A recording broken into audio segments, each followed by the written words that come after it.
अस्सलाम वालेकुम। उम्मीद करती हूँ बख़ैर होंगे।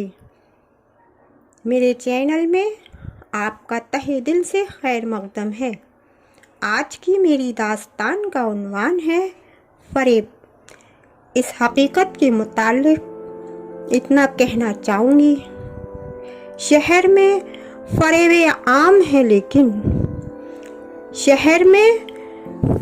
आम है लेकिन इस हकीकत को दास्ताने सुन। तो आगाज़ करती हूँ दास्ताने फ़रेब।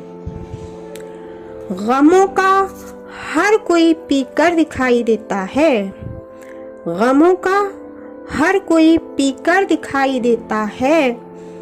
अजीब शहर का मंज़र दिखाई देता है। बेगम कहती हैं, शायरी छोड़िए जी, ज़रा सुनिए। उस्मान साहब ने कहा, क्या शायरी? बेगम, हकीकत कहिए हकीकत, और हकीकत को छोड़ा नहीं जाता, गौर व फिक्र किया जाता है। जी सुनाइए, आप क्या सुना रही थी? हम सुन रहे हैं, हमारा काम ही सुनना है, हम कहते क्या हैं? बेगम नर्वस होते हुए, आप तो हर बात का मजाक उड़ाते हैं। उस्मान साहब ने फिर मजाहिया अंदाज में कहा, हम भला कभी पतंग नहीं उड़ा पाए, आप मजाक उड़ाने की बात करती हैं। बेगम ने संजीदा लहजे में कहा, मैं फैसल को लेकर परेशान हूँ। उसका बुखार है कि जाने का नाम नहीं लेता, हर 2-1 दिन बाद फिर आ जाता है। तकरीबन महीना भर हो गया। उस्मान साहब ने कहा, शहर के सबसे बड़े डॉक्टर, जिन्हें स्पेशलिस्ट कहते हैं, उनको दिखाया है, बराबर दवा चल रही है। कितना रुपया खर्च हो गया, कहाँ कहाँ से नहीं किया रुपए का इंतजाम। आप कहती हैं तो चलते हैं फैसल को लेकर डॉक्टर साहब के पास, शायद वो कोई दूसरी दवा लिख दें जो उसको फायदा करे।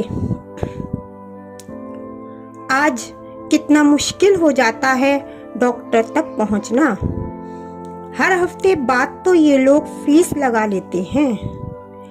बामुश्किल तमाम फैसल के वालिदैन फैसल को लेकर डॉक्टर साहब के पास पहुंचे। डॉक्टर साहब ने तमाम पर्चे बगौर देखे और पढ़े, फिर 2 टेस्ट और लिख दिए। डॉक्टर साहब के पास रिपोर्ट लेकर पहुंचे। रिपोर्ट को भी डॉक्टर साहब ने बगौर देखा और पढ़ा।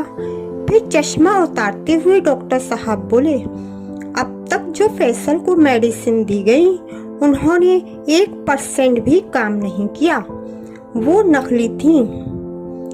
सामने बैठे हुए वालिदैन, जिनका दिल पहले ही उथल पुथल हो रहा था, ये सुनकर धक से बैठ गया। दोनों एक साथ बोले, ये कैसा फरेब है डॉक्टर साहब, हम तो कर्जदार हो गए, बर्बाद हो गए। आप कहते हैं कि दवा ने कुछ काम नहीं किया।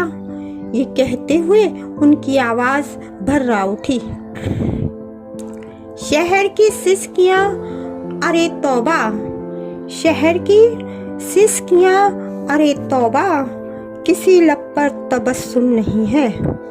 डॉक्टर साहब ने फिर नए सिरे से पर्चा लिखा और उन्हें थमा दिया।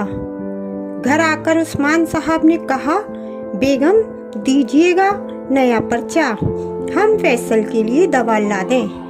बेगम ने डरते हुए कहा, नहीं जी, मैंने नहीं मंगानी दवा, अगर वो भी नकली हुई तो ये तो शुक्र करिए जी कि दवा ने रिएक्शन नहीं किया, कोई हमारी नेकी काम आ गई।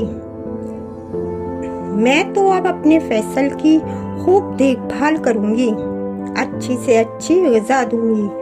पहले तो आप इसके लिए दूध लाइए।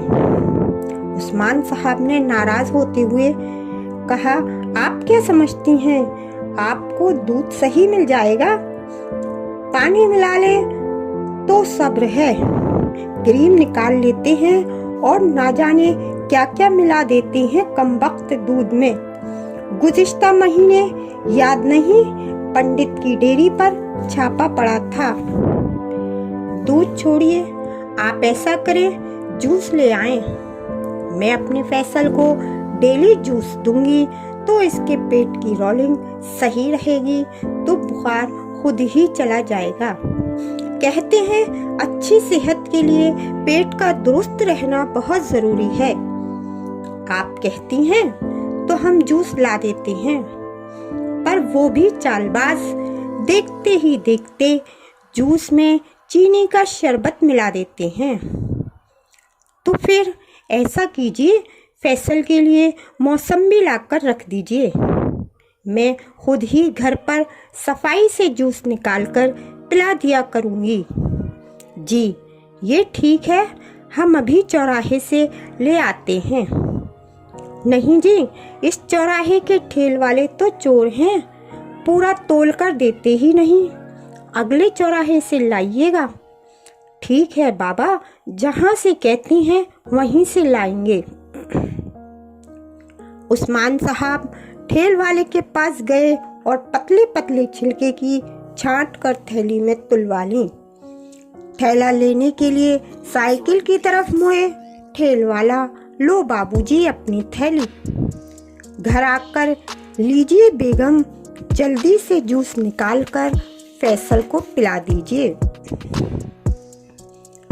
बेगम ने मौसम्बी निकालते हुए मजाहिया अंदाज में कहा, आप मौसम्बी लाए हैं या मौसम्बा? क्या बेगम, आप भी खूब खुशगवार मजाक कर लेती हैं। जरा देखें तो।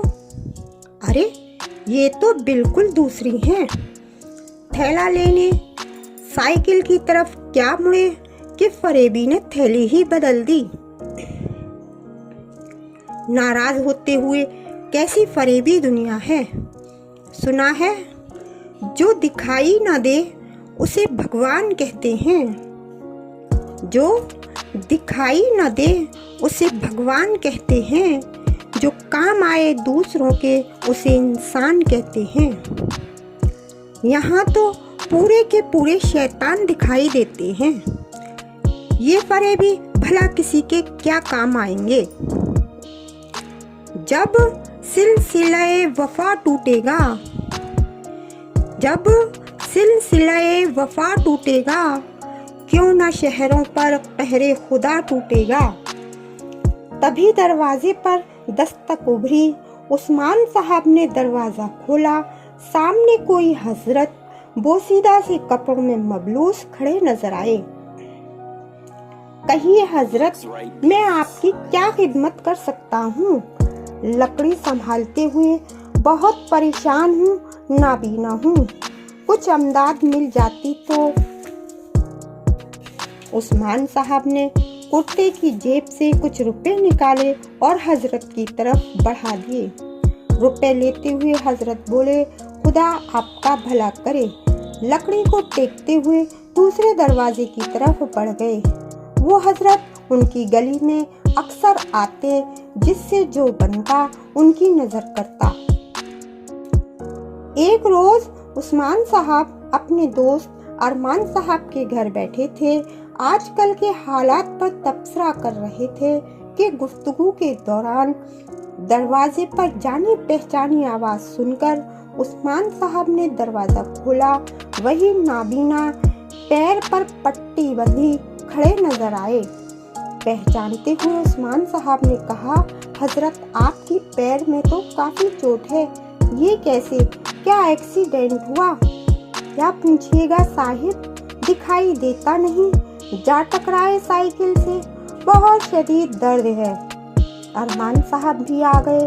अफसोस करते हुए दोनों ने अपने कुर्ते से कुछ रुपए निकाले और देते हुए कहा, चलिए हजरत, आपको गली से बाहर तक छोड़ दूं।